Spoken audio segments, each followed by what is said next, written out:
السلام علیکم viewers, novel 8 episode number 17۔ زینیا زیادہ درد تو نہیں ہو رہا؟ فلک نے اس سے پوچھا۔ اس وقت وہ ہوٹل کے باہر کیلاش کی اونچی پہاڑی پر لکڑیوں کو آگ لگائے ارد گرد بیٹھے تھے۔ زینیا بھی چھوٹے چھوٹے قدم لے کر باہر ان کے پاس آ گئی تھی۔ درد تھا لیکن شدت نہیں تھی۔ نہیں، بہتر ہے، چائے کا سپ لیتے کہا۔ چلو یا گیم کھیلتے ہیں، اس بوتل کو گھمائیں گے، ڈھکن کا حصہ جس کے سامنے آیا اس سے ہم اپنی اپنی مرضی سے کچھ نہ کچھ کروائیں گے۔ ارتضیٰ نے مشورہ دیا۔ سب اس کی بات سے رضامند ہو گئے۔ احمد نے بوتل گھمائی، سب کا اشتیاق بڑھا۔ جیسے ہی بوتل رکی تو سامنے فلک تھی۔ اوکے بتاؤ کیا کرنا ہے؟ فلک نے کہا۔ تم یہ بتاؤ کہ یونیورسٹی میں تمہیں سب سے زیادہ برا ٹیچر کون سا لگتا ہے؟ مہین نے سوال کیا۔ سب کو یہ کھیل دلچسپ لگ رہا تھا، سب کے راز کھلنے تھے۔ سر وحید مجھے بالکل نہیں پسند، ایسے مجھے دیکھتے ہیں جیسے سالم نکل جائیں گے۔ فلک نے ان کے تصور کو ذہن میں لاتے ہوئے برا سا منہ بنایا۔ خبردار، میرے فیورٹ ہیں۔ تبھی مہین بلبلا اٹھی۔ اس نے سوال کیا تھا اور اس پر حملہ ہو گیا۔ چلو بوتل گھماؤ۔ اس سے پہلے دونوں لڑتے فیصل نے کہا۔ پھر سے بوتل گھمائی گئی۔ اس بار بوتل احمد پر آئی۔ چل شہزادہ، کسی بھی ایکٹر کی میمکری کر کے دکھا۔ فیصل نے اسے ٹاسک دیا کیونکہ احمد میمکری اچھی کرتا تھا۔ احمد نے سلمان خان کی فلم تیرے نام کی ایکٹنگ کی۔ سب کی تالیاں گونجیں۔ پھر سے بوتل گھمائی گئی۔ اس بار بوتل زینیا پر آ کر رکی۔ یار زینی، گانا ہو جائے، فلک پرجوش سی بولی۔ بالکل، گڈ آئیڈیا، سمی نے تائید کی۔ مہین نے اپنا گٹار زینیا کی طرف بڑھایا جو ہر وقت اپنے پاس رکھتی تھی۔ زینیا نے گٹار سنبھالا اور پوزیشن سیٹ کی۔ زینیا نے ایک تار کو چھیڑا لیکن یہ تار کہیں اور بھی بجلیاں گرا گئی تھی۔ ذوالقرنین کا دل بری طرح سے دھڑکا تھا۔ گٹار کی تاریں تو زینیا نے چھیڑی تھی لیکن یہاں ذوالقرنین کے دل کی تاریں چھڑ گئی تھیں۔ دل کا دریا بہہ ہی گیا، عشق کی عبادت بن ہی گیا، خود کو مجھے تو سونپ دے، میری ضرورت تو بن گیا، بات دل کی نظروں نے کی، سچ کہہ رہا ہے تیری قسم، تیرے بن اب نہ لیں گے ایک بھی دم، تجھے کتنا چاہنے لگے ہم، تیرے ساتھ ہو جائیں گے ختم، تجھے کتنا چاہنے لگے ہم۔ اس کی سحر زدہ آواز میں ہر کوئی کھو گیا تھا۔ ذوالقرنین کو اپنا دل ڈوبتا ہوا محسوس ہو رہا تھا۔ زینیا کو اپنے بازو میں درد محسوس ہوئی تو گٹار واپس رکھ دیا۔ سب نے تالیاں بجا کر داد دی۔ ذوالقرنین اس کی آواز پر داد دیے بنا نہیں رہ سکا۔ خدا نے سچ میں اسے بہت خوبصورت آواز سے نوازا تھا۔ پھر سے بوتل گھمائی گئی۔ اس بار بوتل کا رخ سمیع کی طرف تھا۔ سب کے چہرے پر مسکراہٹ بڑھ آئی۔ آخر کلاس کا ٹاپر وہ آیا تھا، ایسا ٹاسک دینا تھا کہ یاد رکھے۔ چل بھائی ڈمکے ہو جائیں۔ احمد نے اس کے بعد بازوؤں کے پھیلا کر شیطانی مسکان سے کہا۔ سب کے کہکے چھوٹ گئے۔ کسی صورت نہیں۔ سمیع ٹاسک سن کر بوکھلا گیا۔ کرنا تو پڑے گا، ذوالقرنین نے ہنستے ہوئے کہا۔ بیچارے سمیع کے لیے یہ شرم کا مقام تھا۔ سامنے محبوبہ کی بجائے منکوہا تھی اور وہ ڈمکے لگاتا۔ اف، چلیں چلیں سمیع صاحب، ہو جائیں شروع۔ فلک نے آنکھ دباتے ہوئے اسے چڑھایا جس پر اس نے غور کر فلک کو دیکھا اور اس گوری کا فلک پر کوئی اثر نہیں پڑا۔ یہ اثر بعد میں واضح ہونا تھا۔ سمیع کو چاروں نے چار اپنی جگہ کھڑے ہونا پڑا اور جب سمیع راجپوت، جس کا غصہ اور دبدبہ پوری راؤ فیملی جانتی تھی، وہ سب کے سامنے ڈمکے لگانا شروع ہوا تو سب کے کہکے چھت پار تھے، جن میں سب سے زیادہ اونچی کھلکھلاہٹ فلک کی تھی۔ سب ہنس ہنس کے لوٹ پوٹ ہو رہے تھے۔ یقیناً یہ منظر سب کو بھولنے والا نہیں تھا۔ تمہیں تو میں بعد میں پوچھوں گا، سمیع نے فلک کو گھورا جس پر وہ بے نیازی سے کہیں اور دیکھنے لگ گئی۔ دونوں آمنے سامنے جو بیٹھے تھے۔ کیا بات میری لیلا، فیصل نے ہنستے ہوئے سمیع کو چھیڑا جس پر اس کا منہ اور پھول گیا۔ پھر سے بوتل گھمائی گئی۔ اس بار ذوالقرنین پر بوتل رکی۔ سب کے چہرے کھل اٹھے۔ سب سوچنے لگے کہ کیا مشکل ٹاسک دیں۔ میں کوئی دوں؟ تبھی زینیا نے پوچھا۔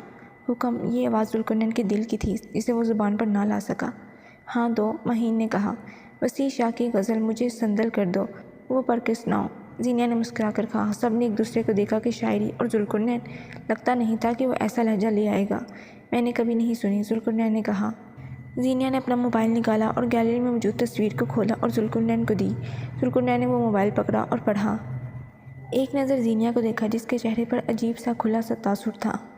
وہ مسکرا دیا۔ ٹاسک تھا، کرنا تو تھا۔ اپنے احساس سے چھو کر مجھے سندل کر دو، میں کہ صدیوں سے ادھورا ہوں، مکمل کر دو، نہ تمہیں ہوش رہے اور نہ مجھے ہوش رہے، اس قدر ٹوٹ کے چاہو کہ مجھے پاگل کر دو، تم ہتھیلی کو میرے پیار کی مہندی سے رنگو، اپنی آنکھوں میں میرے نام کا کاجل کر دو، اس کے سائے میں میرے خواب دہک اٹھیں گے، میرے چہرے پہ چمکتا ہوا آنچل کر دو، دھوپ ہی دھوپ ہوں میں، ٹوٹ کر برسو مجھ پر، اس قدر برسو میری روح میں جل تھل کر دو، جیسے صحراؤں میں ہر شام ہوا چلتی ہے، اس طرح مجھ میں چلو اور مجھے جل تھل کر دو، تم چھپا لو میرا دل اپنے دل کی اوٹ میں اور مجھے میری نگاہوں میں بھی اوجھل کر دو، مسئلہ ہوں تو نگاہیں نہ چراؤ مجھ سے، اپنی چاہت سے توجہ سے مجھے حل کر دو، اپنے غم سے کہو ہر وقت میرے ساتھ رہے، ایک احسان کرو اس کو مسلسل کر دو، مجھ پہ چھا جاؤ کسی آگ کی صورت جانا اور میری ذات کو سوکھا ہوا جنگل کر دو، اس کے مکمل کرنے پر بھرپور ہوڈنگ ہوئی۔ سب کی توقع کے برخلاف اس نے بہت اچھے انداز میں شاعری کی تھی۔ ذوالقرنین نے زینہ کو دیکھا جو آنکھیں بند کیے مسکرا رہی تھی، جسے کسی کا ہوش نہیں تھا۔ ذوالقرنین کو یہ مسکان بہت پیاری لگی۔ اس کا بھی حق نہیں تھا ورنہ وہ اسے چھو لیتا۔ یہ مسکان تو زینہ کی خوبصورتی تھی۔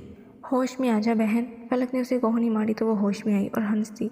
پھر سے بوتل گھمائی گئی۔ اب بوتل آ کر عمر پر رکی تھی جو فطرتاً کم گو تھا اور اسی وجہ سے وہ اتنا ہلا گلا نہیں کر رہا تھا۔ تم ہم میں سے کسی سے بھی کوئی بھی بات کہنا چاہو، مطلب کسی ایک انسان کو منتخب کرو اور اس سے کوئی دلی بات کرو جو تم اس کے لیے دل میں رکھتے ہو۔ یہ ٹاسک ذوالقرنین نے دیا تھا۔ وہ کم گو تھا اس لیے اسے یہ ٹاسک دیا کہ دیکھتے ہیں وہ کسے منتخب کرتا ہے۔ عمر ہنس دیا اور سب کو دیکھا، پھر نظر فلک پر رکی۔ فلک اس کی نظر خود پر رکنے پر گڑبڑا گئی۔ سمیع کا چہرہ سپاٹ تھا۔ اس کی چھٹی حس کہہ رہی تھی کہ عمر نے کچھ ایسا کہہ دینا ہے جو اس سے برداشت نہیں ہونا۔ فلک راجپوت، اس نے مخاطب کیا۔ سب نے فلک کو دیکھا، وہ اور پزل ہو گئی۔ تم سب سے حسین لڑکی ہو، میری پوری کلاس میں تم جیسا کوئی نہیں۔ ہلکی مسکان سے وہ اپنے دل کی بات کہہ گیا تھا۔ سب کے چہرے بنا تاثر کے تھے، جیسے سانپ سونگھے ہوں۔ اب اتنی بھی دلی بات کی سب نے توقع نہیں کی تھی۔ سمیع کا جبڑا تن گیا تھا۔ فلک نے گھبرا کر سمیع کو دیکھا جو عمر کو سرخ نگاہوں سے دیکھ رہا تھا۔ تمہیں یہ حسین نہیں لگنی چاہیے، سمیع نے دانتوں کو پیستے ٹھہرتے ہوئے سنجیدہ لہجے میں کہا۔ اس کی بات پر ماحول جیسے ایک دم سنجیدہ سا ہو گیا۔ سب ہونک بنے فلک، سمیع اور عمر کو دیکھ رہے تھے۔ کیوں، کوئی پرابلم ہے؟ عمر بھی سنجیدگی سے بولا۔ بہت بڑی پرابلم ہے۔ اس کے حسن کو سراہنے کا حق صرف سمیع راجپوت کو ہے، دماغ میں بٹھا لو۔ اس کی طرف انگلی سے وارن کرتے وہ تیزی سے اٹھا تھا اور پلٹ گیا تھا۔ سب کو سانپ سونگھ گیا تھا۔ فلک دم سادے بیٹھی تھی، تبھی زینہ نے اسے ہلایا۔ زینہ نے اسے سمیع کی طرف اشارہ کیا کہ اسے دیکھو۔ فلک تیزی سے اٹھی اور اس کے پیچھے بھاگی۔ عمر پریشان نظروں سے اب سمجھنے کی کوشش کر رہا تھا۔ کیا مطلب تھا سمیع کی بات کا؟ کیا وہ فلک کو پسند کرتا ہے؟ فیصل نے حیرانگی سے پوچھا۔ یہی سوال سب کے دماغ میں تھا۔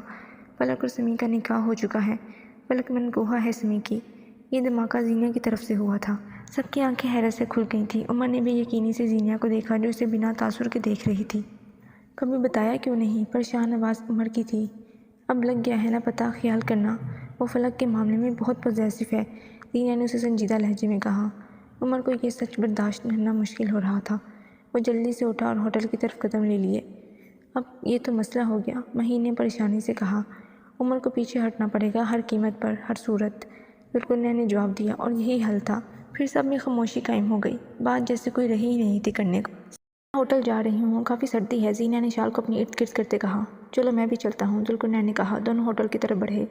وہ ہلکے ہلکے قدم سے چل رہے تھے۔ تم سے ایک سوال کروں؟ ساتھ چلتے ذوالقرنین نے سوال کیا۔ زینہ نے سر ہلا کر اسے اجازت دی۔ تمہیں وسیع شاہ پسند ہیں کیا؟ ہلکی مسکان سے پوچھا۔ زینہ نے اسے دیکھا اور ہنس دی۔ بے حد، مسکراتے جواب دیا۔ جیسے کچھ سناؤ؟ اس کا اشتیاق بڑھا تھا۔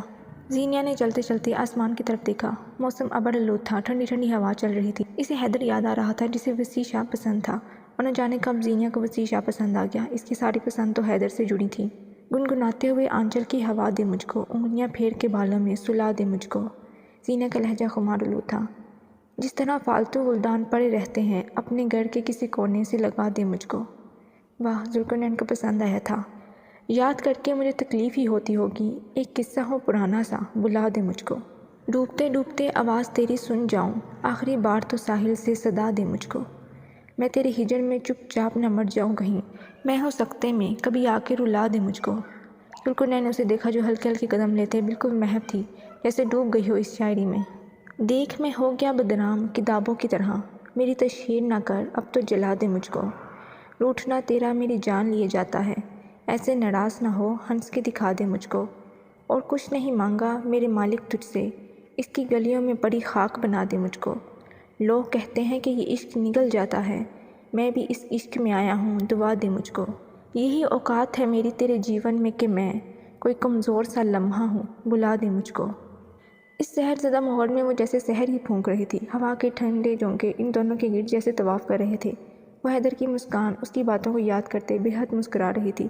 ذوالقرنین کو اپنا آپ بے حد کمزور لگا۔ اسے نہیں پتہ تھا کہ وہ خود کو کیسے سنبھال لے گا۔ اچھی تھی نا؟ ذوالقرنین کا اس کی آواز پر سکتہ ٹوٹا۔ بہت، تم تو ماسٹر پیس ہو، اس کے ساتھ قدم لیتے ہلکی شرارت سے کہا۔ زینہ کھلکھلا کر ہنس دی۔ سچ میں، اور تمہاری آواز بے حد حسین ہے، پہلی بار کسی لڑکے کو ایسے سامنے گاتے سنا ہے۔ وہ دل سے تعریف کر رہا تھا۔ شکریہ، وہ بس اتنا ہی کہہ سکی۔ تبھی اس کا پاؤں مڑا اور وہ یقیناً گر جاتی اگر ذوالقرنین فوراً سے اسے نہ سنبھالتا۔ وہ خوفزدہ ہوتے اس کے کندھے تھام گئی۔ دھیان سے چلو، ابھی گر جانا تھا۔ اس کے لہجے میں ہلکی ہلکی سرزنش تھی۔ اس کا خود کا دل بے قابو ہو گیا تھا۔ اگر وہ پاس نہ ہوتا تو وہ اس پہلوان سے نیچے کتنا برا گرتی۔ تھینک یو، سانس بحال کرتے جواب دیا اور سیدھی ہو گئی۔ وہ دونوں پھر خاموشی سے چلنے لگ گئے۔